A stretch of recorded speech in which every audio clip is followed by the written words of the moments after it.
What's up, everybody? Welcome to the Walk of Shame. I'm your host, Aaron Walker of the Walkout Network. We are starting the Walk of Shame for UFC 238. The broadcast just wrapped, and Henry Cejudo is now the next person to get into the champ craze. He is the flyweight champion. He's the bantamweight champion, and oh yes, he does have an Olympic gold medal in wrestling. So we do have a lot to talk about. So we're just going to jump right into it. First, I need to make sure that my notifications on my phone are silent because I don't want that getting on my damn nerves, and I'm sure y'all don't want it either. All right, so let's go right ahead and jump into that fight that we just saw. I mean, that was simply amazing, man. Henry Cejudo prevented me from having perfect picks for the main card, so there's that.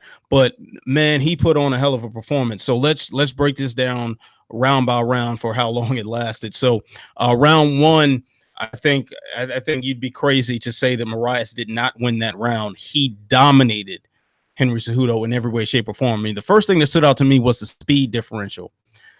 Marlon Moraes is a very fast person. I think we all knew this going into it, but Henry Cejudo, we'd expect him. I mean, he's fast at flyweight. So you'd expect when he becomes a bantamweight, and granted, we've seen him at bantamweight before, but it's been some time, and he's changed up his training and his strength and conditioning a lot. So we really expected him to have a lot more speed. I think, at least I did. I thought Cejudo would have a slightly more speed, but I thought the speed factors would kind of negate one another.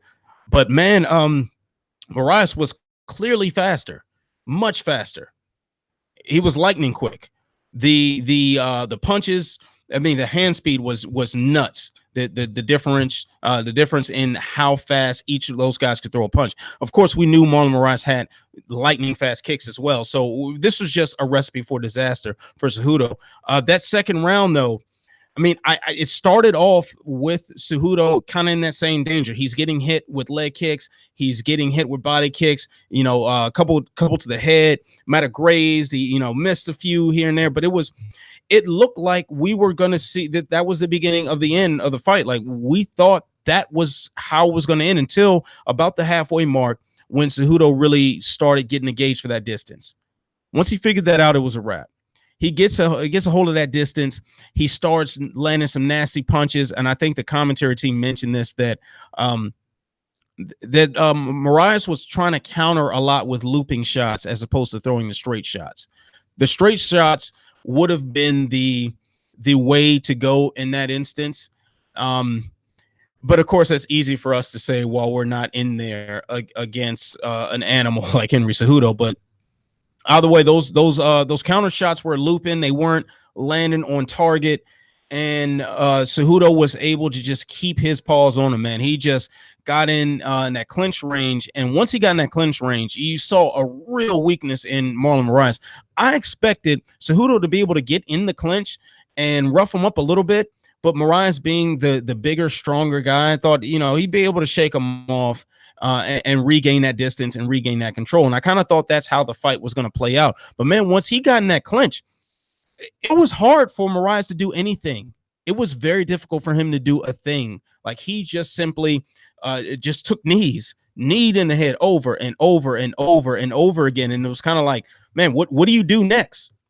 Like, how does he even bother responding to this? It looked like he had no answer for it. Moraes literally had no answer for what Cejudo was doing to him. That definitely shocked the mess out of me, man. And for that round to end that way, such a clear shift in the midpoint of that round was telling. But man, round three started. It was all Cejudo. Had that round finished as far as reaching the bell, and then we go into the fourth round, I was scoring that at 10-8. I was officially on scoring duties for SureDog.com tonight. That would have been a 10-8 for me. It was just more the same, man. When Cejudo figured out, oh man, this clinch is money. These knee strikes from the clinch are money. These hands in close range are money. Once that became the story of the day, man, that was it.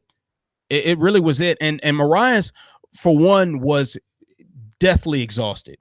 He clearly was gassed out of his mind. He didn't really have anything to offer as far as energy goes. So despite the fact that Mark Henry and Frankie Edgar are in his corner, probably giving him sound advice, probably telling him exactly what he needed to do as far as this movement. Once the fight got to the floor, telling him exactly what he needed to do off his back to get back up and regain control. Without a gas tank, you can't do it. And that's not to say that Moraes has a bad gas tank. He certainly doesn't. This is a man who routinely fought 5-rounders in World Series of Fighting. He is trained. I think they said he's been scheduled for something like 12 5-rounders over his career. I think. Please correct me if I'm wrong on that. I'm not looking at the stats right now, but Moraes has had a lot more 5-round fights scheduled than Henry Cejudo. So I don't want to question his gas tank, but what I will question though is the amount of power he was throwing. If you throw full clip, you will get tired. I don't care how good your gas tank is, you will get tired. And that's exactly what happened. Moraes tried to throw full clip the whole time. And then another thing that really messed him up, especially in that third round, despite the fact that he kept finding himself in that clinch and getting kneed in the head, man, he sure kept ducking that head forward. And it was almost like this is when you've got good boxing in MMA, this is where it starts playing against you. When you start trying to roll under shots, but you roll a little bit too low and you're susceptible to those knees. And man, credit to Cejudo for catching on to that trend and landing those knees every single time. Moraes ducked that head in that third round. Every single time. He ducked that head forward every time and eat a knee every single time, man. It was fantastic work by Henry Cejudo there. And man, what a merciful finish right there. I think it was Mark Goddard was the ref there, and he stopped that mercifully. That fight should not have gone on any further. Henry Cejudo now the double champ. So the question is, what do you do now with him? It's no secret that the UFC is very clearly trying to get rid of the flyweight division. This tonight probably was a nail in the coffin. This tonight probably is it. Notice when Henry Cejudo was making his post-fight speech, he's making his call out against his next victims. Did you hear single flyweight? I didn't. Hey, maybe I missed something because I was trying to get a couple things together and trying to balance my mic so it doesn't fall over before the broadcast starts. So yeah, maybe I missed that. But I heard Dominic Cruz's name. I heard Cody Garbrandt's name. I heard Uriah Faber's name. And I heard ambitions to go up to 145. So do you think he's up to flyweight? Yeah, I think he'll take a fight if it's offered, but is the UFC going to offer it? I doubt it. I really doubt it, man. Yeah, I think we saw the final nail in the coffin for the flyweight division. We should have known better when Demetrius Johnson got shipped to one championship. We should have known better then. But I think we really know better now. In fact, let me grab my cord here. Sorry, my forgot to plug my laptop in, and the battery is draining. So I'm gonna have to go ahead and plug this up before we have an abrupt end to the broadcast. Bear with me for just a second here. And we're good to go. Yeah, man. So, yeah, kiss the flyweights goodbye. That's it. It's a done. A couple of these guys, they'll close out the rest of their contracts, I'm sure. And yeah, shut it down.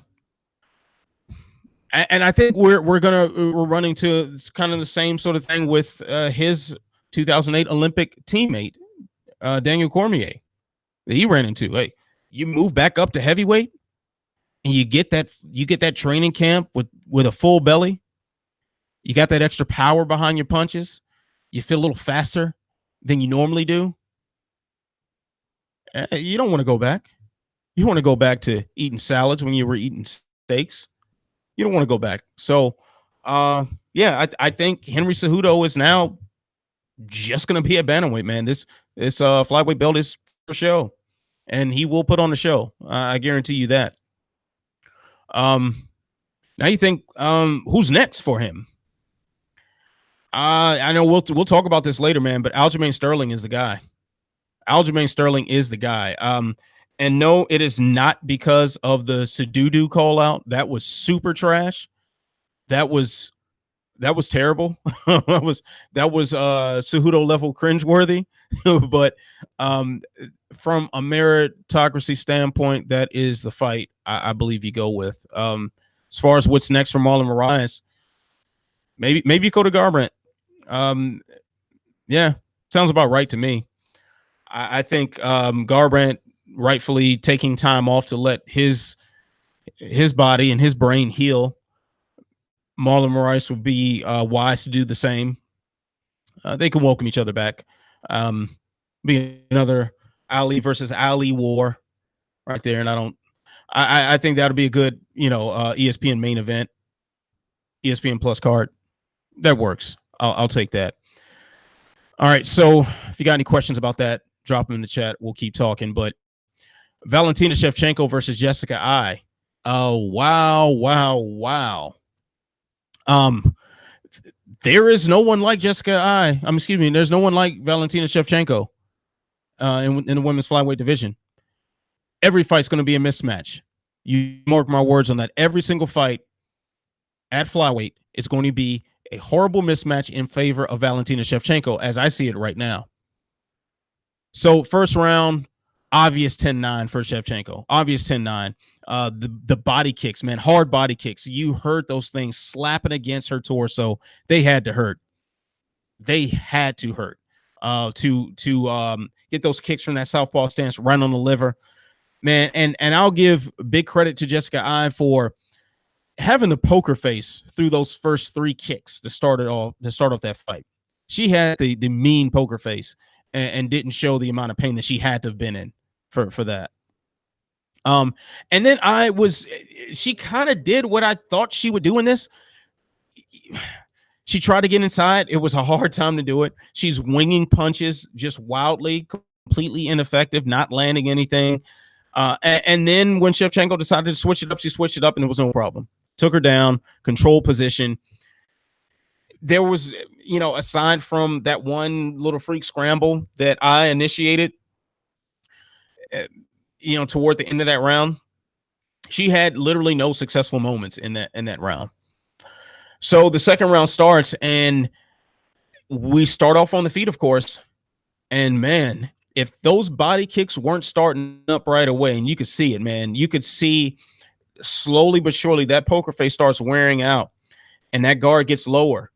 And wow, the kill shot, the sniper shot to the head, the bullet aims right for the cranium and takes out Jessica I with a nasty, nasty, nasty head kick.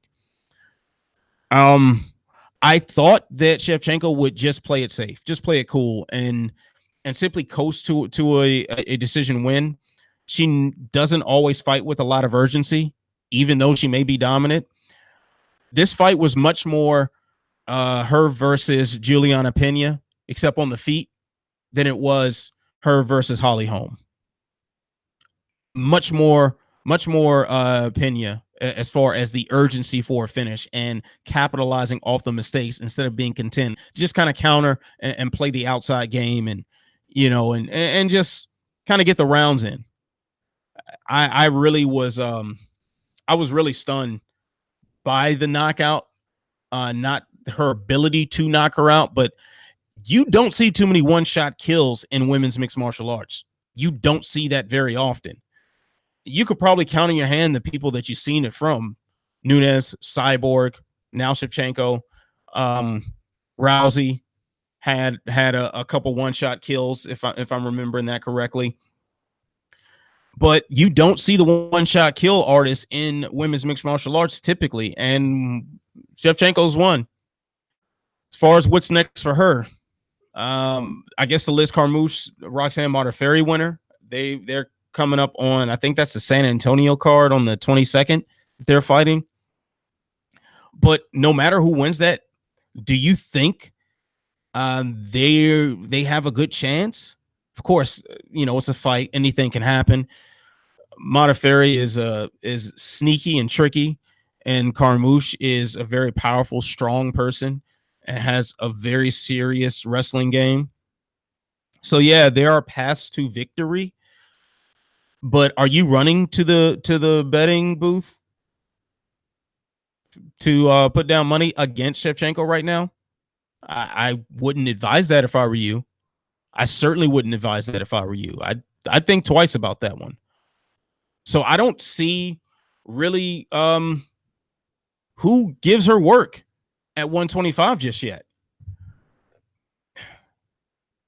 I mean, please tell me, because I'm drawing a blank right now. That person does exist, of course, but maybe we haven't seen that person yet. And now we're thinking, and I don't want to sound hyperbolic, and we in MMA tend to be hyperbolic a lot. But are we talking about Shevchenko as like one of the best women fighters of the modern era? Are we? She's got to be somewhere in the conversation. Definitely not number one, but somewhere in that conversation. She's certainly one of the best right now. And the only person that's better than her right now is Amanda Nunes, who she almost beat twice. So, yeah, man. Shevchenko's here to stay, man. That belt is not going anywhere, I don't think. I don't think anybody is touching her anytime soon. All right, so let's talk about what has been billed as the people's main event: Tony Ferguson versus Donald Cerrone. And aside from an unfortunate ending to the fight, this fight kind of played out the way I thought it would. Ferguson's pressure is nuts. Tony Ferguson, man, doesn't look like he lost a beat. This man in the past year has completely torn his LCL off the bone, had it surgically repaired, gone back in the cage 5 months later to defeat Anthony Pettis after being stripped of his interim title. The anger and emotions that had to swirl around him as a result of that, and the personal disappointment and all just everything bad as a result of that, goes in there, has a stellar performance. If I'm not mistaken, that was fight of the night on the biggest pay-per-view card ever. And the actions of Khabib Nurmagomedov and Conor McGregor's camps is what derailed Khabib from staying active and that fight from being made. And then after that, he has the personal problems as far as the temporary restraining order from his wife and his reported mental health issues. He comes back from that and looks like he didn't miss a beat. He looked fantastic. I actually had the first round for Donald Cerrone, but it was very close, man. And you could tell it was a war brewing. You could tell that this was going to be a serious, serious back and forth affair. Man, it was crazy. Like, it was one of those moments where I wish I wasn't scoring it. I wish I wasn't working for it in any capacity, because I just wanted to enjoy that fight and just sip my whiskey and just say, man, this is great. Man, but man, it was great. It still was great. And that second round started. Ferguson tooled Donald Cerrone, man. He tooled him. It was strange, man, because Ferguson, he continually gets people with these unorthodox things, man, where he throws a lot of punches after the kicks, and you don't see that happen too often. He has these weird stance switches, and he shifts his weight in strange ways and whatnot. I mean, there was really not much Cowboy looked like he could do. He looked like he was trying to solve this puzzle and getting clipped every step of the way along the way. It was something to behold. That's for sure. That is for sure. I really was very, very intrigued by that. And then for Cerrone to actually land that takedown, because you got to think like, man, the wrestling's got to come into play. Both of these guys are strong wrestlers, but Cerrone is definitely more the one who's going to hit that. He's going to give you that offensive takedown sometimes. He will give you that offensive takedown. He will mix it up from time to time. And this was the perfect moment to do it. But when he did it, man, Ferguson just got right back up. Got right back up and broke that grip like it was nothing. That had to have been very disheartening for Cowboy. It had to have been. But then again, he's a psychopath, man. He probably enjoyed it. So let's talk about the stoppage. Stoppage makes sense. I definitely wanted to see more of this. I think we all did. But good on the ref, good on the doctor for stopping this fight. I let's not get mad at Cowboy Cerrone for blowing his nose. Granted, he is a veteran, and yes, he admitted should have known better. But easier said than done when you can't breathe. Much easier said than done when you can't breathe, and there is a maniac like Tony Ferguson staring at you, ready to knock your head off. Very easy to say that from the comfort of our homes and sitting in our nice, comfortable, leather-bound chairs to make that judgment and to make that assessment. Yeah, maybe he shouldn't have blown his nose, but you would have done the same thing, keyboard warrior. You would have done it. Then on top of that, man, uh, the audience, the crowd at the United Center, yeah, I get it. They're upset. They're booing about, and maybe it was the result of the late hit from Ferguson that spawned a lot of the booing, at least in the post fight speech. So I'll give them a little credit for that. But throwing stuff into the cage, throwing stuff at the fighters and at the officials and at the commentary team and at whoever and the officials that are cage side, that is stupid. If you are doing that right now and you are listening, you're an idiot. Okay, please, please, please, please. I'll reiterate with what somebody on Twitter told me, and that's they should just go ahead and take a walk into the Great Lakes. Please do so. You're a moron if you're throwing ice or throwing drinks or throwing things into the cage because you're mad that a guy can't fight because he can only see out of one eye. Stupid. But what's next for these guys? If you're talking about Tony Ferguson and not fighting for a title next, you are just blatantly disrespecting what that man has done. 12-fight winning streak in the lightweight division. That is history, ladies and gentlemen. That is historic. That is fantastic. That is something that we have not seen before. And I don't think there are many people that will be able to show that to us again anytime soon. And in order to do that, he defeated the most successful fighter in UFC history in terms of the number of wins he has on his record. So, yeah, he made history tonight. Tony Ferguson needs to fight the winner of Khabib Nurmagomedov and Dustin Poirier, and that's it. That's it. Yes, it would be fun to see him fight Justin Gaethje. Yes, it will be fun to see him fight Conor McGregor. Yes, it would be fun to see him fight someone else at lightweight, of course. But no, that's not what we need to see right now. Tony Ferguson needs to fight Khabib Nurmagomedov or Dustin Poirier, whoever wins that fight in Abu Dhabi. There's no ifs, ands, or buts about that. I don't even want to hear talk about any other fight. And as far as Cowboy, I said it on Twitter and I'll say it again right now. You need to talk about Cowboy versus Conor McGregor all over again. That is still a main event for pay-per-view. That is still an exciting style matchup. And now they're both coming off of losses. So it makes all the sense in the world for both guys. Just do it. Just do it. Just make it a main event, UFC. If that's what was stopping the fight, maybe it was the ESPN Plus pay-per-view negotiations. Maybe. Who knows? But that fight should happen. I'll take Cowboy versus Gaethje as well. But I think Gaethje deserves a guy coming off of a win. So let me take a look at these here rankings before I forget to do so. Yeah, Gaethje. Gaethje versus Cerrone. If not, McGregor versus Cerrone. Those only things that make sense. Yeah. That's all that makes sense as far as what I'm seeing. Yeah. Yeah, that concludes that for me on that one. So yeah, give me Cowboy versus Conor. Give me Ferguson for the undisputed lightweight title against the winner of Khabib Nurmagomedov and Dustin Poirier next. All right, Jimmy Rivera versus Peter Yan. And I'm sure I didn't pronounce his first name right, but I'm just going to say Peter because it's easier for me right now. I apologize. All right, so I scored this 30-27 for Jan. At least one of the judges agreed with me. Agreed with me there.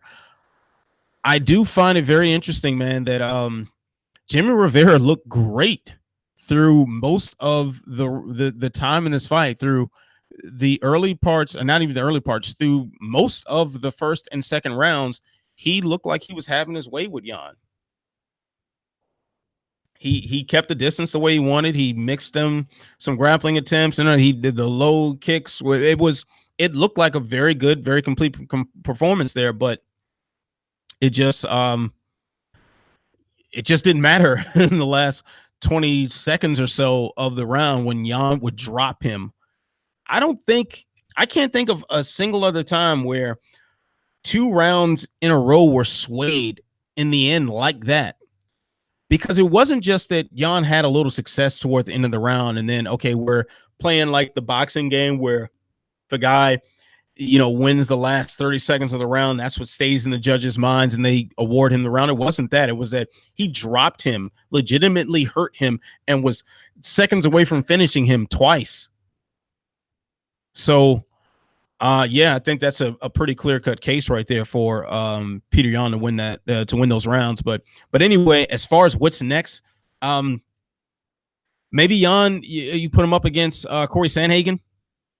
That makes sense to me. The winner of Rob Font versus John Lineker, that makes sense as well. I can see a case for either one of those fights. I'm good with that. And as far as Jimmy Rivera, I say give him Dominic Cruz. That's a fight that they tried to make before, and it fell through from a Cruz injury. No shocker there. But if you can get Rivera to agree to that again, I can understand if he had hesitation on signing the dotted line to fight Dominic Cruz, considering his reputation for actually making it to the opening bell. But that fight makes sense for both guys, both coming off of losses, both guys still top contenders. Of course, Cruz, being more highly regarded, but you imagine if Jimmy Rivera beats Dominic Cruz, catapults him right back to where he left off, before the Aljo loss. So, or I guess even maybe the Moraes loss, come to think of it. Man, that's 3 in a row for him, huh? Unless I'm forgetting a fight in there. Unless I'm forgetting a fight in there, and please correct me if I am. But wow, Cruz versus Rivera, I think that's the fight to make. So yeah, there's that. All right, moving on. Tai Tuivasa versus Blagoy Ivanov. I definitely had this fight for Ivanov. Obviously, so did the judges, and the fight kind of played out the way I thought it would in some ways, but not quite. Yeah, and I got a couple questions here from the homie Jay. Well, I'll jump back into those when I circle back through the main card. But man, I thought that Ivanov, if he tried to fight the same fight he had against Ben Rothwell, I thought he'd lose that because Tai Tuivasa hits so hard, and that he's sneakily such a good boxer. But man, that's exactly the fight he fought, and he won. He looked a lot slicker than normal to me in that one. He looked a lot slicker than normal to me in there, and it was really, really sweet to see what he did. I mean, Tuivasa he landed some good shots here and there. I mean, especially in the opening of the second round, he got him hurt, and but Ivanov was able to just bounce back and regain the momentum. Man, Blagoy was controlling a lot of the clinches. He's hitting them on the brakes, kind of just making Tuivasa miss and landing some hard counters. But the one thing I wish I saw out of this fight, and this really stands for both guys, I wish I saw more versatility in their offense. You saw where Tuivasa had some success towards the end of the fight with those inside leg kicks. And Ivanov was not checking them at all. He just ate them. He just kept eating them, and didn't really do anything in return, at least as far as, making him pay with kick defense or countering off the kicks or whatever. He just kind of took it, took him off his feet once or twice, or at least lifted that leg, I should say. So if Tuivasa employed that sooner, or at least in that last round more frequently, we might be talking about a different winner. As far as Ivanov with the versatility, man, those low kicks would have helped. Body kicks would have helped because that turned into a sloppy boxing match. It really turned into a sloppy boxing match with occasional clinches. Yeah, I really wanted to see more versatility, but I think both of those guys, they at least shown themselves able to take some damage because man, they took some hard shots. But what's next for them? I say Ivanov should fight Alistair Overeem next. That would represent a step up in competition, but not so far up in the rankings. It would represent a different sort of style challenge as well. You know, you're fighting a guy who can throw those kicks, who will strike better in the clinch, but also is susceptible to getting hit, but can hit you hard too. So I like that matchup I like that matchup for Ivanov. I think that's a good one for Tuivasa. I'm thinking Alexander Volkov. I like that fight. I think also that opens up a certain level of versatility that Tuivasa is going to be exposed to, and that might open him up to more versatility in his offense. So that's really what I'd like to see for both of those guys. And I think those are both very exciting matchups too that I think we can all get behind from an entertainment standpoint. All right, so we got to talk about Tatiana Suarez versus Nina Ansaroff. We learned a lot about Tatiana Suarez tonight. We did. I mean, she is exactly what we thought she was. She's dominant. She's an incredible grappler. She is a force of nature, but she's also got those weaknesses. Those weaknesses were glaringly obvious in that last round. So I've saw a lot of this on Twitter, and this is something I agree with. A good comparison for what Tatiana Suarez does, what she has to offer. She appears to fight a lot like Khabib Nurmagomedov. You know, that smothering grappling, but still very effective in damaging you. And I think more so when it comes to what her grappling, the reaction it gets from the opponent. You know, I saw someone on Twitter saying, you know, she's more like John Finch. Did I say Finch? John Fitch. The hell. That she's more like a John Fitch as opposed to a Habib Nurmagomedov. I disagree with that, man, because what Habib, it's more so you are trying to survive when he gets on top of you. Think about like some of those performances, like the Edson Barboza fight, where he just got on top of Barboza and just beat him silly. Or some of those parts in that Michael Johnson fight, when he gets on top of you and just starts beating you up. And the goal is not to win at that point. The goal is to survive. And we saw Ansaroff in such a defensive shell on the ground that it was kind of hard to imagine her trying to pull off a submission or threaten with something or scoot her hips away and get back up. Granted, she did manage to get back up a couple times, but man, it was hard fought. But she had to go in such a defensive shell to get it. You know, it seemed to be more on Suarez mistakes as opposed to good work off her back from Ansaroff. And that looked like what Khabib would do to somebody.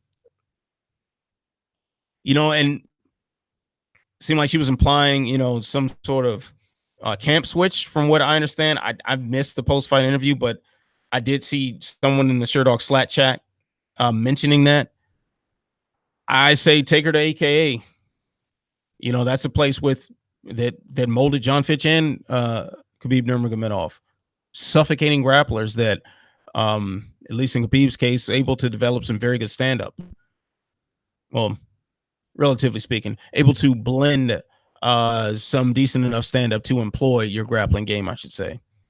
But you look at the track record of wrestlers like Daniel Cormier or Cain Velasquez, or a guy that comes from a grappling background like Luke Rockhold, and able to add a lot of striking to their arsenals and make them effective on the feet as well. That's something that we should be thinking could be a good move for Suarez. Now we knew coming into this that this was kind of a de facto number one contender bout as far as who was going to be next for Jessica Andrade, and that was kind of the overwhelming narrative that we were faced with in this. Who was going to fight for that strawweight title next? And I still think Suarez. You throw her in there, throw Suarez in there. I'm all with that, but I don't think it's the foregone conclusion that Andrade is going to get smoked now. And then maybe that's not what people were thinking. But the sense I was getting, and I'll admit to talking to limited circles about this, but the overwhelming sentiment that I was feeling was that, okay, this belt, the strawweight belt, is there for Suarez to take when she's ready to take it. I'm not so sure about that right now. I don't think Suarez is going to get Andrade down as easily. She'll get her down probably, just not as easily. But think about the hell she's going to have to pay to do it. Andrade hits hard. Andrade hits like a truck. And you saw the deficiencies in her stand-up tonight against a very tired Nina Ansaroff. Nina Ansaroff, who isn't known to have a lot of power, at least a lot of finishing power behind her strikes. Andrade is very powerful. Andrade is very strong. Andrade is a very good grappler in her own right. And yes, she has serious KO ability. Very serious KO ability. So you still running to the betting booth on that and putting your money on Suarez? I don't know. I mean, as this fight gets closer, if and when this is officially announced, we'll talk about it more, of course, but I'm not so sure. I'm not so sure anymore. But what if she doesn't get that shot? Say if say they give that shot to a winner from earlier tonight, Caitlin Chikogian. Would they give it to her? Which isn't that far out of the realm of possibility, I guess. But I think it'll be more so in the function of, I'm sorry, not Caitlin Chikogian. I mean, Michelle Waterson. But that'll be more so in the function of trying to build Suarez up a little more, I think, as opposed to just trying to catapult her into the stardom that I think they feel she can have, because Waterson is already there as far as the star, is already there as far as like a promotional darling. So if she gets that title shot instead of Suarez and they decide they want to scale her back just a bit and build her up, and this is going to sound nuts that I'm saying scale it back, but what's Joanna Jacek up to?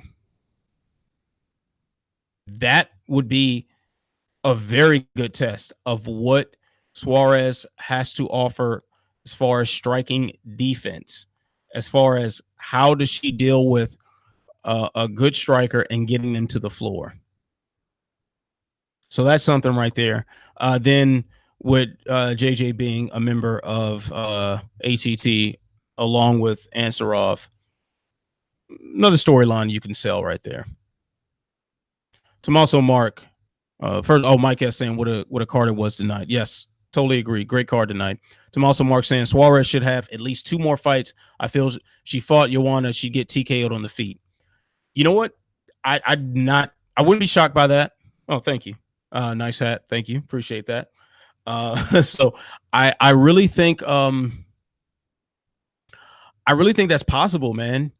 But it would be a good test of what she has to offer. I don't think you want to put her. I would normally say put her up against Michelle Waterson. I would say that, but Waterson or Suarez should be fighting for the title next. That would be my my first thoughts there. Definitely the first thing that comes to mind. So I do want to see Suarez develop more. I want to see her really develop some striking and really, or at least some striking defense, man.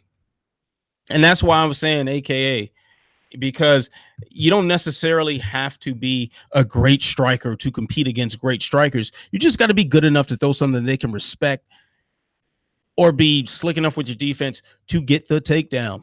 That's it, man. You see when she gets the takedown, it's it's not going to be an easy time for you. It's not. So yeah, man. I do think the UFC has to do a little thinking here. You can go to Waterson for that title shot, and you know you're going to have some casual interest. You know it's going to be something worthy of our attention. Waterson versus Andrade, but Suarez might need a little more development. Funny thing, maybe Joanna is the right development. And that's wild to say that Joanna Jędrzejczyk, one of the most dominant champions in recent memory in the UFC, um, is there to help test the young ones. I find that to be a ridiculous concept, and please kill me in the comments if you wholeheartedly disagree. And Tommaso, it looks like you do disagree. So fair play to you on that one, man. All right, so let's wait before we jump into the prelims. Right, actually, Suarez Ansarov was the headliner of the prelims, if that's a thing. But I do want to address a couple questions that I'm getting from the homie Jay. I'm guessing this came from the Sherdog forum. If not, whatever, answer them anyway. My wife is coming in, so if you hear that on the mic, anyway, I says Andrade used to fight at 135, dropped down to 115 because there was no middle ground. What about Shevchenko versus Andrade at 125? That's not a bad idea. The problem with that is that the problem with that is that this whole champ thing, and it's fun to talk about, and it leaves that cool visual of someone with two belts on their shoulders like we just saw tonight. But I want to see Andrade defend the belt at 115 first. I don't want to see her skip over the most talent rich division for women in mixed martial arts to go for the 125-pound belt. That will be a great thing to see if Andrade defends it against Waterson or Suarez, and then defends against whichever one didn't get the fight that first time. That makes sense to me. Makes a lot of sense to me. All right, Tom also saying, and honestly, what are your thoughts on the commentary tonight? I thought Rogan was horrible. He kept babbling over DC. I wasn't quite pleased with the commentary today, and I tried to not pay it a lot of attention. I was trying, and maybe I should have just lowered the volume on my TV. That's probably what I should have done. But was anyone else confused by how many times they kept saying, "Oh, this person's hurt. Oh, this person's hurt. Oh, this person's hurt," because it seemed like everybody was getting hurt in every strike. I do like the dynamic that Joe Rogan and Daniel Cormier have in the booth together. They remind me of like Lethal Weapon. It's Riggs and Murtaugh, and John Anik is the captain who's straight laced and trying to keep them out of trouble. That's the vibe I get with those two in the booth, and I think they're normally very good together. Tonight just seemed like a free for all. But they commentate so many events. They commentate so many events that it's kind of like, all right, you're entitled to have a bad one here and there. So yeah, especially in the Rivera versus Yan fight, he was completely biased towards Yan. Example, a knockdown in a round doesn't negate all the offense Rivera did, a la Whitaker versus Romero.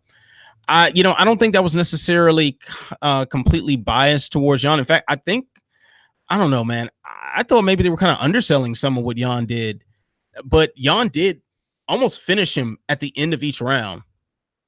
So I scored those rounds for Yan because of that. I think the bit of offense that he put on for those moments was that good. And it was that dominant that it warranted winning the fight, because before that, while Rivera did have success with some of those leg kicks, he had success with a few things. He wasn't really just dominating him, kind of winning or doing enough to kind of win doesn't negate getting floored at the end. It doesn't negate that. So, I have to disagree with you on that one, Tommaso. I don't think the commentary was so bad in that fight, but granted, I still actively was not trying to pay attention to a lot of it. So there's that for what that's worth. So I'm going to address another question from the Jays drop to me in the Slack chat. If Kevin Lee moves back down to 155, would you be up for Cerrone versus Lee? Yeah, I would be up for that. I do like that style matchup a lot. I still say Cowboy versus Connor is the fight to make, but for Lee, it's more so like, does he want to make that cut again? He was on Joe Rogan's podcast this week and saying that he thinks he's committed to 170. So I don't think we're going to see that. As good as a fight as that could be, that could be a very, very good fight. But yeah, I don't think we're going to see it. Of course, I would be up for it. And let's see, 6 fighters were transported to the hospital. Cerrone suffered a broken orbital. Jesus Christ, a broken orbital.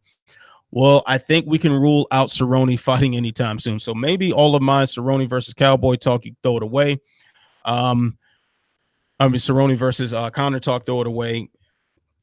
Gaethje versus Connor. All right, I guess we solved that problem. Gaethje versus Connor, let's get it. I guess that's the fight to do now. So yeah, I guess Cowboys got to sit out now. You're not going to just jump back in there in 4 weeks to fight with a broken orbital. Tom also saying, can Connor and Cowboy main event a pay-per-view coming off of losses? Or yes, because it's Connor. Yes, because it's Connor. Yes, because it's Cowboy. That is a fight that is made to main event. That is made to main event. I think we should have learned our lesson tonight. We wanted to see, granted, the action didn't take this to the distance anyway, but all the talk about this, and I dropped videos on Sherdog about this. I was on Twitter about this and everything. Cowboy versus Tony Ferguson is main event worthy material. That was a 5-round fight that we should have seen. At least scheduled for a 5-rounder, because you know it's going to play into their strategies and whatnot. And both guys are slow starters, and there's so much behind a 5-rounder with those two guys attached. So yeah, we should learn. We should know this by now, man. Good fights can headline pay-per-views. I always say that a title fight should be above anything else on a card, but who says that a title fight must be the pay-per-view headliner? There are cases like this that's not true. You know, you mean to tell me you wouldn't pay $60 for a stat card with Cowboy versus Ferguson at the top, or Cowboy versus Connor at the top? You show me somebody who says that, I'll show you a liar. So yes, they can main event coming off of losses. I am all for that. That would be fantastic, actually. And at this point, with the amount of business and fanfare that Conor McGregor generates, he shouldn't be fighting in anything less than a main event, probably for the rest of his life. For his rest of his life as an active fighter, I should say. You know, unless there was a dramatic drop off in the quality that he puts out in the cage. And quite frankly, I don't think we're going to see him that many more times before he hangs it up and sits comfortably atop of a whiskey fueled money pile. But yeah, Conor McGregor should be a pay-per-view headliner forever. At least this version of Conor McGregor that we've seen the last whatever since he came into the UFC. All right, so let's go ahead and talk a little bit about a couple more of these prelims. Aljamain Sterling versus Pedro Munhoz. Yeah, man. 10-9 I had for Sterling to start that. 2018 for Sterling. 30-27 for Sterling. This fight was more of the same every single round, man. Aljo had some very unorthodox strikes. He just landed at will. Pedro Munhoz was looking really frustrated. I will say this, though, that those body kicks, I think the commentary team was overselling what they were doing necessarily. I think it was more so Sterling was exhausted more so than the body kicks landing and affecting the win a whole lot, because I think a lot more of those kind of glanced off of him. I thought I saw some, landing against the elbows and the arms. I think a couple of them were blocked. I could be wrong. I could definitely be wrong on that, but that's what I saw from my vantage point on my leather bound chair in front of my TV. But Aljo did slow. He did slow down. The leg kicks I think were definitely more effective than the body kicks as far as that slowing down. And do you remember the time when Aljamain Sterling's biggest knock on him was that his hands weren't really all that good? When he could kick you to oblivion, um, he can kick you pretty good. He can wrestle you. He can move around and do some pretty cool, flashy things, but he didn't really have the hands like that. Well, he's got the hands now, and I like the way his hands look too. That it's not your classic, sort of boxing for MMA style. It fits into what he does. It fits into how he approaches these fights in such an unorthodox manner, and he has this unusual movement. That was really neat to see, man.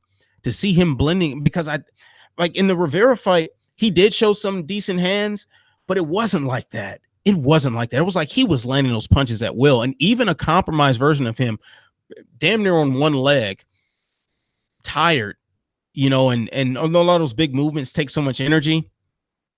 But man, he really did the thing, man. I like to see that a lot. I like to see that a whole lot.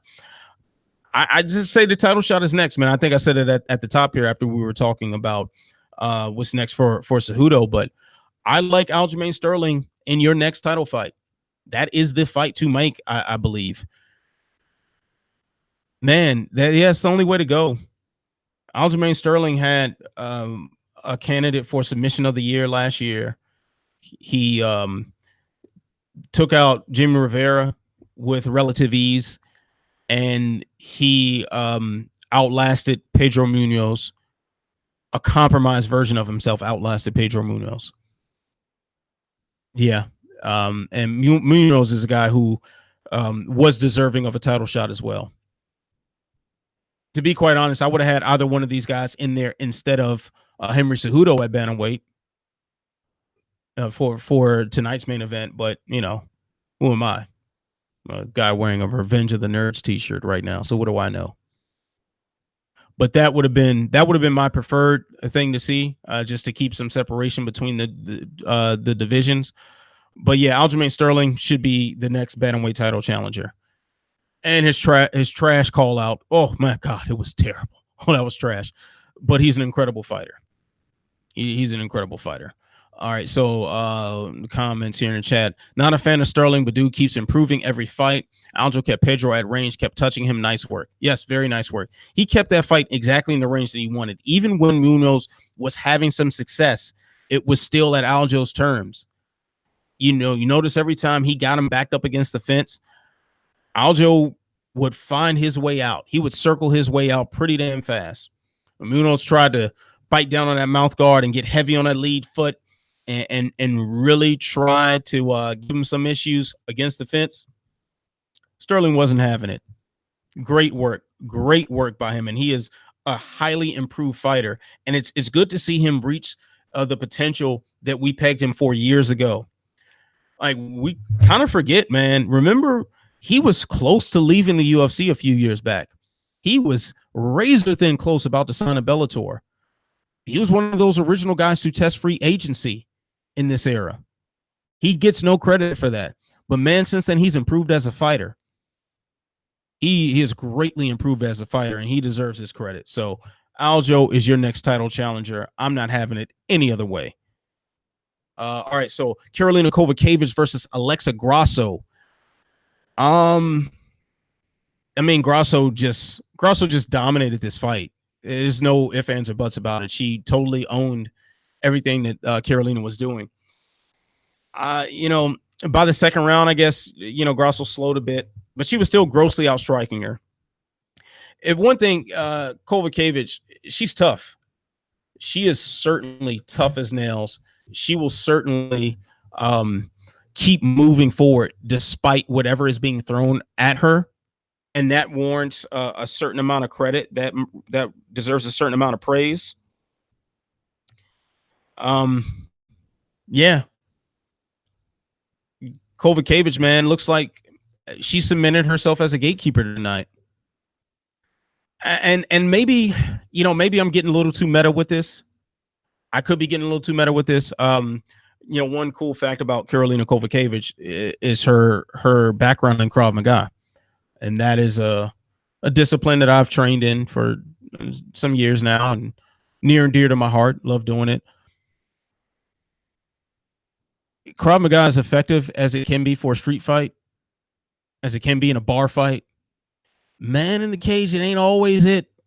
Ain't always it. And even though, yes, it's not like she just trains Krav and she jumps in the cage. We know that's not true.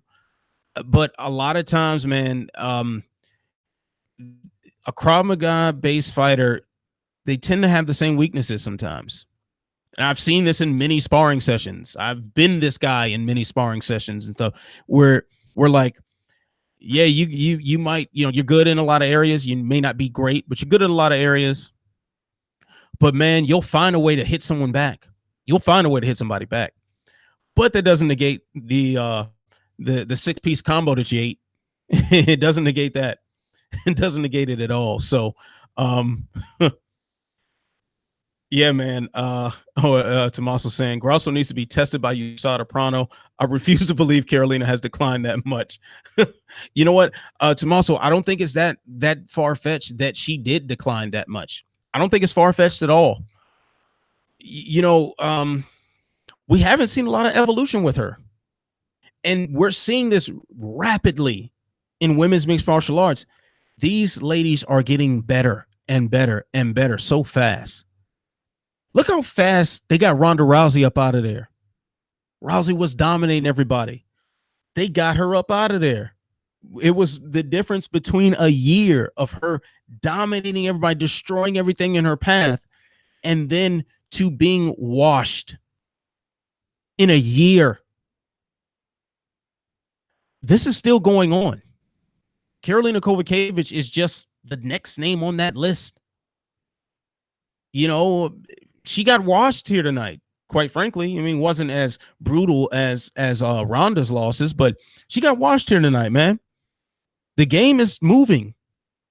The game is certainly moving. And Alexa Grasso is one of the newer faces with a nice striking pedigree. That's another thing with Krav Maga fighters, at least people that originated in Krav Maga, man. A specialist gives you a rough time, real rough time. So yeah, Grasso being a serious specialist on the striking, and Kovacevic is not exactly the strongest grappler in the world. She's not exactly the takedown artist. So yeah, that was a recipe for disaster for her. As far as what's next for Grasso, yeah, well, it looks like Jay just dropped this nugget on me that in the post-fight presser, Dana White has said that Waterson is not getting the next title shot. So it will be Suarez, depending on her health. So if that's the case, Grasso versus Waterson makes a lot of sense to me. Maybe Weili Zhang. That makes some sense to me as well.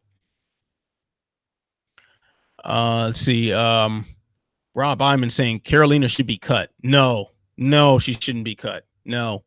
You need people like Karolina Kovacevic around. You need people like that. You need a gatekeeper. How else do you have a litmus test for a prospect like Grasso without a Karolina Kovacevic? Now that she's defeated Kovacevic, who gave Joanna a pretty decent fight at UFC 205, has a victory over the former champion Rose Namajunas. So now we've seen Grasso beat that person and beat her the way she did. That means we should be taking Grasso seriously. Yeah, saying she's 2-5 in her last 7 fights. Yeah, but who are those 5 losses to? Grasso, Andrade floored her. Joanna as champion. I'm forgetting who else, but you get the idea. You see the trajectory we're going on with these names. So let's see. In the forum is saying, is Tatiana Suarez the next Ronda Rousey in terms of her being so dominant in one major skill set that no one stands a chance against her? Someone stands a chance against her. Nina Ansaroff handily won that last round. So I can't sit here and say that no one has a chance against her. That's hyperbole right there. That is simply hyperbole. I'm not buying that. I think when Suarez closes up some of those holes in her game, for one, I think first and foremost, that footwork. Yes, get that footwork together. She should be learning how to cut off the cage. That would make her life so much easier. To just chase someone around is a fruitless effort, especially when they know that all you want to do is shoot in for a leg. Chasing them down becomes much more difficult. It's one thing to chase somebody down and you want to hit them, because at least depending on how close they are and depending on what direction they circle in, you can throw like a Dutch style kickboxing combination, throw something wild, throw some hands and then finish up with a kick. And you can throw that kick high or low, whatever suits their style of movement you can do. But if you're going there trying to just chase someone around and dive for a leg, that is not going to work. And if Ansaroff was able to handle that in the last round, there are plenty of ladies at 115 that will handle that. And I think Andrade is one of them.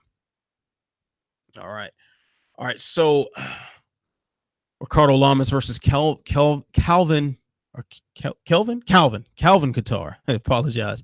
I got a homie named Kelvin. So, but anyway, Ricardo Lamas versus Calvin Kattar. Yeah, man. Kattar's boxing is clearly on a different level. He's clearly striking wise on a different level above Ricardo Lamas. Sucks for Ricardo Lamas, man, to get dropped and finished like that in his hometown of Chicago. And this is after UFC 225, where he lost that split decision in Chicago. That sucks for him on that end. But man, I say Kelvin Kattar should be fighting the winner of Moicano or Korean Zombie next. Rob Iman agreeing with me like clockwork. He typed that just as I said it. That's what's up. So yeah, I know I'm on the right track because the people are agreeing with me. Moicano versus the Korean Zombie winner should be next for Kattar, and I'm fascinated by his development. I'm fascinated by him. I was at his I think it was his first UFC fight at UFC 214, I believe. I believe that was his first fight, and he got that fight on short notice. And boy, he went out there and impressed. And he just keeps getting better. And it's funny too, Kattar, Tommaso, I'm glad you pointed this out in the chat, that he had one of the best 1-2 combinations that you've seen. And just I think he since deleted this tweet, but John Kavanagh, head coach at SBG Ireland, saying that the 1-2 was like the most ineffective combo in MMA and how much danger it puts you in. Well, not if you throw it right. Now, granted, the finishing sequence in this wasn't exactly a 1-2. It was set up with the feint of the jab to get the hands out for the parry, and then the hook went around the guard to the 2. So that was the finishing sequence in this. It was fantastic. Fantastic. I want to see Kattar next. And I can't wait to see what he does next. Now, I did see on Twitter, I want to say it was my friend and colleague James Lynch, the homie Lynch on Sports on Twitter. If you guys follow him, I'm sure you do. But he was saying he talked to Kattar's manager, I think it was, and the UFC is looking to book a fight in Boston sometime in the fall, and Kattar has thrown himself officially in the hat to main event that. And I think that's a fantastic idea, man. You put him versus the winner of Korean Zombie or and Moicano in Boston in a main event. That is a beautiful pairing right there. And the UFC definitely, obviously with Dana White's connections to the Boston area, since that is, originally his hometown. He always tries to put on good fights in Boston. Boston has gotten treated to some good stuff.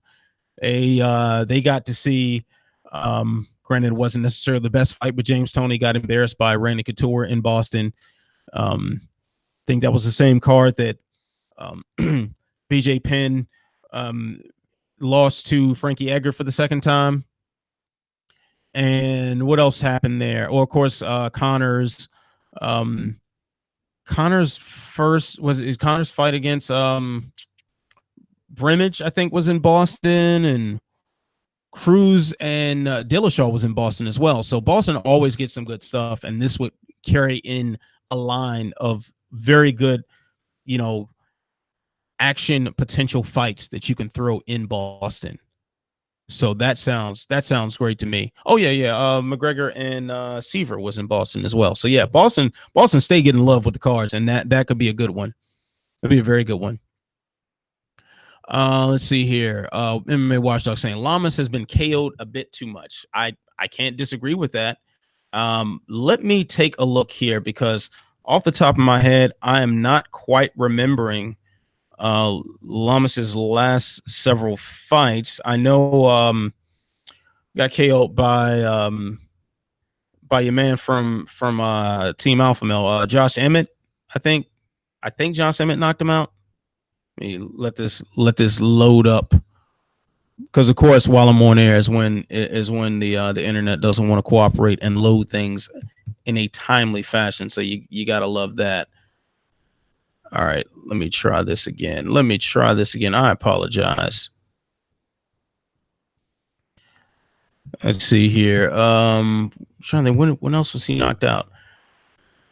Okay, so yeah, Emmett knocked him out. He lost that split decision to Bektik, but yeah, Emmett knocking him out was a pretty vicious one. Yeah, last one, the Darren Elkins fight, he did win, but Mendez not going. But I guess I got to disagree with you on that. Like, Lamas hasn't been knocked out that much recently. Yeah, sorry, MMA Watchdog, but I got to disagree with you on that. Granted, it's always a bad look when someone gets knocked out, but granted, I'm not saying jump back in there tomorrow and heal up, but yeah, so he got knocked out by Josh Emmett at the end of 2017, got knocked out by Chad Mendez midway through 2015. And before that he got knocked out by Alcantara in 2010 and Castillo in 2009. Like, no. Yeah, Lamas, he's fine. He's fine. Yeah, and Tommaso Urales, he's getting finished by good guys. So I agree with that. Yeah, I definitely agree with that. But all right, so let's take a look at the rest of this. And I apologize, my computer is getting slow here for the moment. But anyway, Angela Hill drops a decision to, I'm gonna screw this name up. Jan. I'll just say her last name. To Jan. Yeah, man. I had this fight for Angela Hill, but I'm not mad that it went the other way. It was a very, very close fight. Hill set herself apart in that first round by almost finishing the round with that locked-in triangle choke. And man, if there were 5 more seconds on that clock, she would have done that. She definitely would have done that. But them's the breaks. Second round, Jan comes out, lands harder strikes. She seemed to be a lot fresher. The side kicks were nice, man. That one that hit her to the body as Hill was kind of bracing herself to throw a strike that knocked her back was a very good one. So a lot of good variety on her kicks. And I think Hill toward the last half of the last round, she picked it up, but I guess the judges saw it a different way. And I'm not mad at that. Not mad at that at all. It was a close fight. Rob Iman saying that Angela Hill could be on the cutting block. That is a distinct possibility. That is very possible. And it would be unfortunate to see that, because it's not like she's going out there getting smoked. She is not going out there and getting washed by any means. Like, she's having these very, very competitive fights against very good people. Jan came into this fight with only one loss. Jan came into this fight 9-1. Take a look at her. Yeah, so the Ronda Marcos fight, yeah, she got finished there. But other than that, she had the Jody Escobel win not that long ago. It was a very good win on her part. The Courtney Casey split decision loss. It could have gone the other way. The decision loss to Nina Ansaroff was a very competitive fight. And lasted with Jessica Andrade. Like she's losing to people that are very good. And while she could possibly be on the cutting block, and that wouldn't shock me at all. I mean, she's 9-7 right now, or she 9-8. I don't think this database has been updated yet. But anyway, she's at a near 500 record. She's 34 years old. I would not be surprised if the UFC sent her packing. I would not be, especially in light of the Elias Theodoro, axing. Granted, Angela Hill is much more entertaining to watch than Theodoro was, and has acquitted herself a lot better to the entertainment aspect of mixed martial arts than Theodoro did. But yeah, it wouldn't be surprising to see her in Invicta next. It really wouldn't. May watch like saying she looks like Lauryn Hill from the Fugees. No, I don't. I won't agree with that. Angela Hill, I wrote this actually on an article on SureDog in wake of Stan Lee's death, and obviously you can tell by the background I'm a big nerd here, but I likened her to Misty Knight, just comparing fighters to comic book characters. Angela Hill is Misty Knight of the UFC. She definitely has that look about her. All right, so let's see what we got next here to talk about. Bevan Lewis versus Darren Stewart. This fight was not good. It was not good. It was a lot of inactivity. I actually scored the last round a 10-10 because it just nothing happened. Homie Tyler from SureDog also scored that a 10-10. Not the business at all. But Stewart, moves up somewhat. I don't even know what to do with him next. I mean, that just wasn't a good fight. Bevan Lewis, and Bevan Lewis should be cut. He's 0-2 in the UFC. I'm not mad at him being cut. I think they probably will cut him after this performance. At least with the Uriah Hall fight, he was putting it on Uriah Hall up until that moment. That Hall landed the big strike that put him out. He was working Uriah Hall. This fight, there was very little for him to celebrate. There was very little to get excited about him. Bevan Lewis might need to go back and develop some more. But I think with a performance like that a fight that was that slow, and it stood out even more on such an action-packed card. There was a lot of just pure vicious violence tonight. And Bevan Lewis and Darren Stewart gave us something very different from that. So it stands out even more how inactive that fight was and how just quite frankly boring it was. So yeah, Bevan Lewis is probably going to get cut. That wouldn't shock me at all. All right, Eddie Wineland and Grigory Popov. Man, Eddie Wineland pops up once a year to remind you that he still fights. And woo, did he fight? Woo, he fought pretty damn well. I mean, the first round I scored for Wineland, and he had extreme aggression with his boxing. He closed that distance, man. He just wasn't worried about the kicking threat from Popov.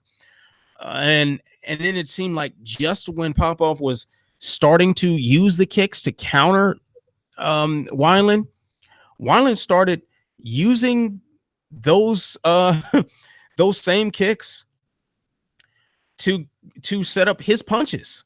He started countering the counter kicks with counter punches. It was a veteran performance.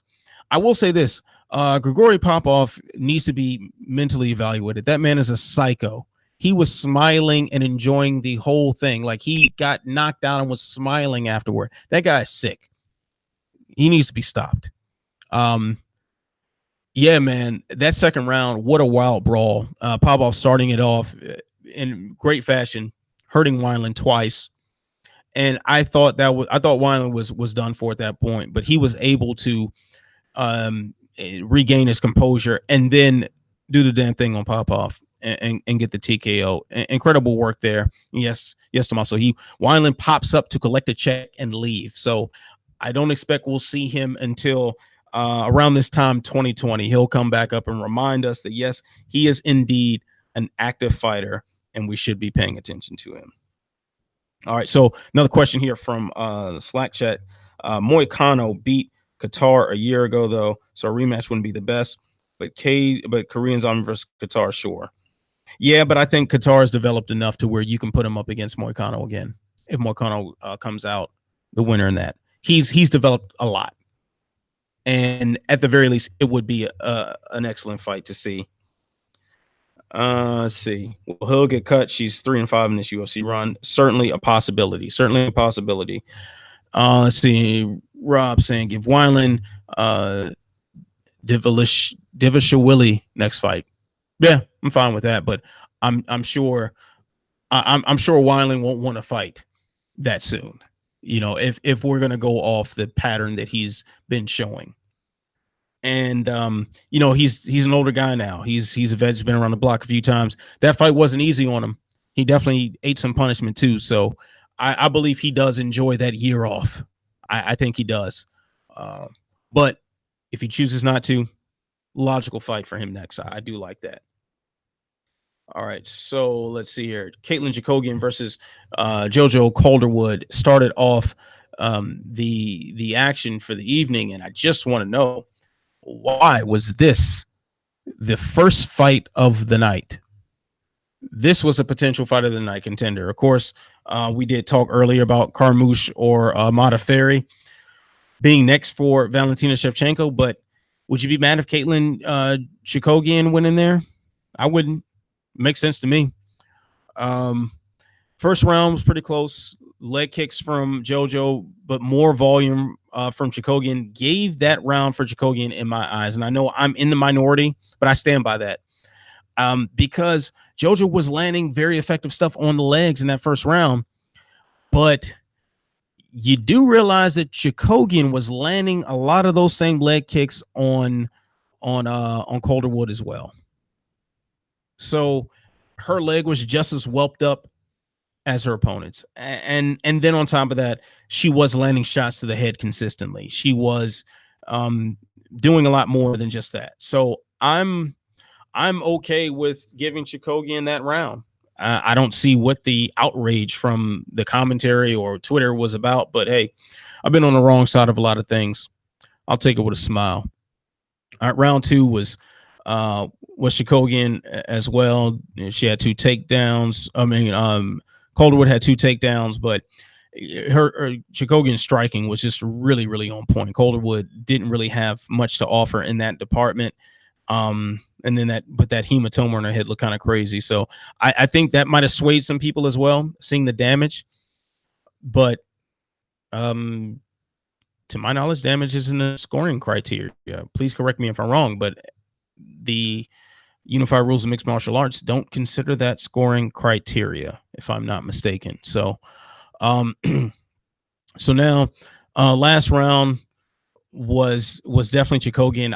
You gotta wonder what was going through Calderwood's head, where she was able to get Jakogian down and then decides to let her up when she was getting picked apart on the feet. I just don't understand that. That was not a wise decision.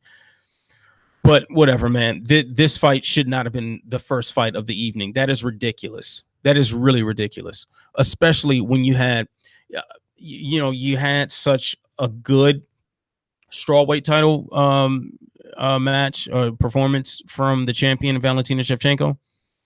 It'd be good to get some film on who's up next, huh? Not bury that the curtain jerk on the prelims if it in fact is going to be Caitlin Jakogian. Maybe it is going to be the Carmouche and Modafferi winner. I don't remember where that's placed on the card.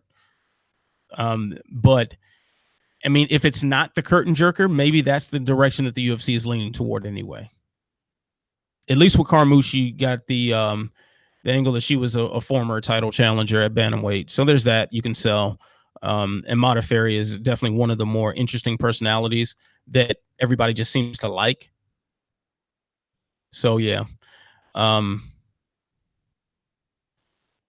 yeah, and then yeah, MMA Watchdog, good point here that um that Roxanne versus Shevchenko would be like avenging the other Shevchenko sister's loss. Her first loss was to Modafferi. So there's that. I get that. I get it from that angle. That makes sense. But yeah, but first she's got to win that fight.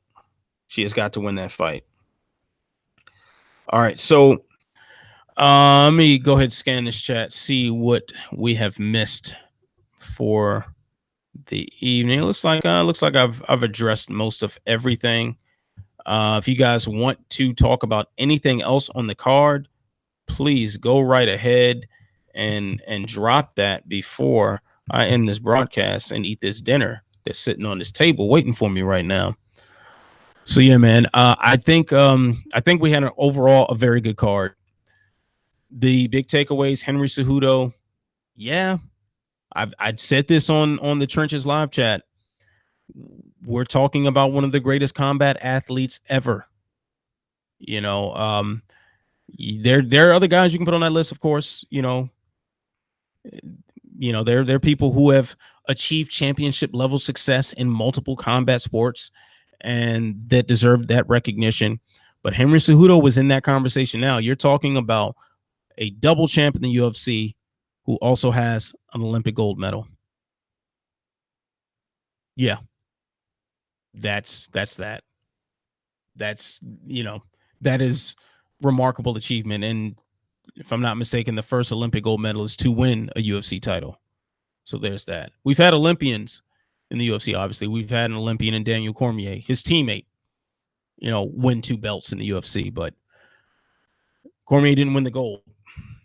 Romero won silver medal, I believe, in wrestling for Cuba. He has no UFC gold. So that's something to think about. All right, Tommaso saying Jan versus Pedro Munoz next. Yeah, I'm with it. I don't see what's wrong with that.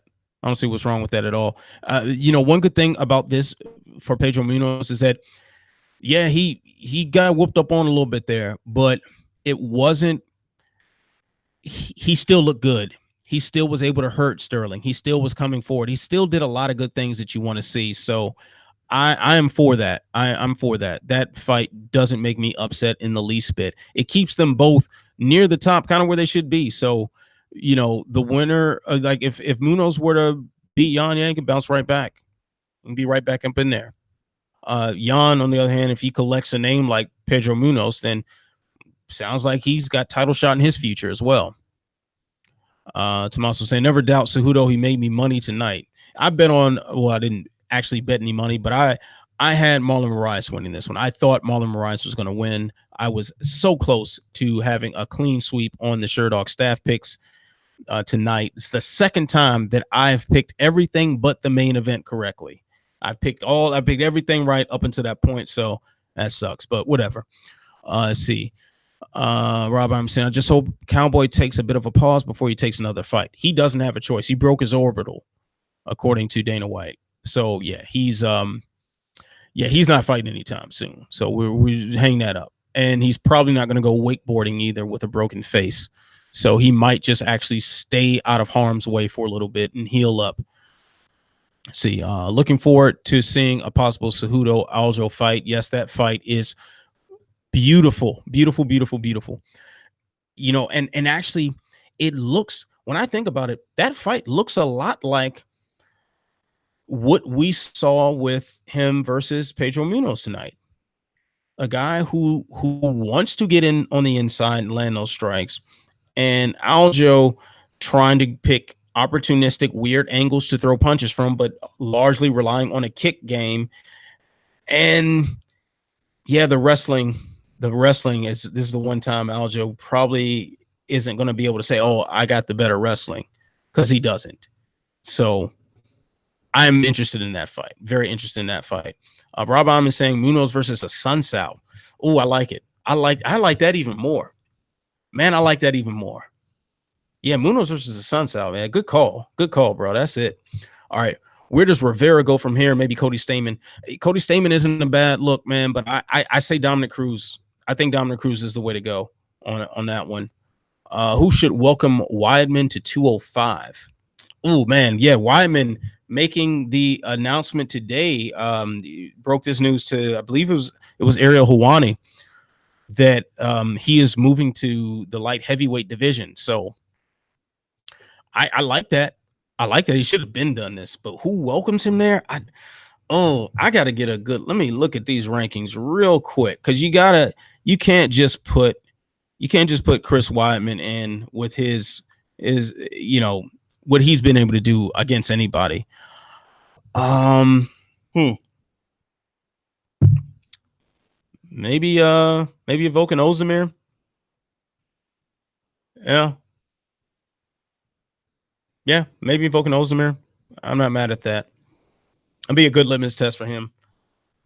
And then also there is some backstory with him and John Jones. So, you can imagine a name like Chris Weidman, it would only take one, maybe two fights, and we're talking about him versus the champion, which we can assume is probably still going to be John Jones if he doesn't move up to heavyweight.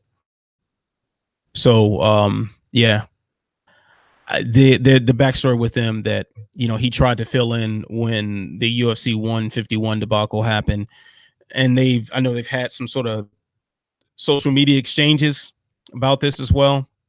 So yeah, let's see what else we got. Oh, homie Matt Wells in the chat. Nice hat, bro. Thank you, sir. Mike S doubling down, saying nice hat indeed. Thank you very much. I do like this hat a lot. I did wear this hat for my preview videos for sure, dog. For this event, I'll have to switch up to a different hat if I don't get a haircut, because I'm looking real raggedy under this right now. So, got to maintain the sexy. The sexy must be maintained. Got to keep that image going, man, because it's all I got. All I got is the sexy. All right. Actually, a Sunsell versus Sandhagen is official. Who do you favor? Ooh, that is official. Oh man, I don't know. I want to sit on that one. I want to sit on a Sunsell versus Sandhagen. I'm pretty sure I'll have to break it down for a preview video. So I do want to sit down and really do some tape study and really look at the X's and O's on that. Gun to my head, I'm probably going to lean a Sunsell. Yeah, gun in my head, I'm gonna lean toward a Sunsell, but Sandhagen is a guy we need to be paying a lot of attention to. All right, Rob, I'm saying maybe Weidman versus Smith. I do like that matchup. The problem with that is that if Smith wins, are you going to put him in against John Jones again? And I think that's kind of the issue we're running into here with trying to have fresh bodies in front of John Jones. Because yes, we can have him rematch Glover Teixeira. Do we really want to see that? Do you see it going any differently? Do you see Anthony Smith versus Jones going any differently? Do you see, it gets to a point where like we just need fresh matchups. And I think Weidman provides that, just like Luke Rockhold provides a little bit of backstory that will look great on a commercial, which that's not my main concern, but it would be a good style matchup. It would be something entertaining. It'd be something that could sell. So I don't think the UFC is going to put that in danger against a guy who could bump his way up to a rematch that nobody wants to see. Yeah. All right. If you're Rob Font, are you upset instead of Stamann you got Lineker? I'd be scared. No, man, because Rob Font has a good style to defeat John Lineker. He does, and whether he does that or not is a whole nother story, but he has an appropriate style to do it. He's a guy who moves well.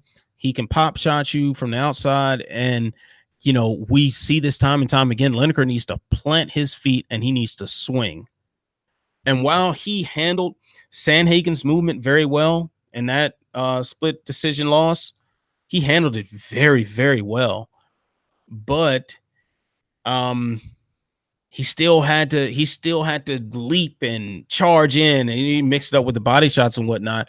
But they both have a good matching of styles that could be entertaining. Probably very dangerous for both of them. So I'm into that fight. I'm into that fight. All right, so I think I'll wrap it up for the evening. Definitely want to thank everyone who has joined the chat and chimed in with all of their beautiful words of encouragement, hat compliments, and questions, stats, and everything else to assist in making this a smooth conversation.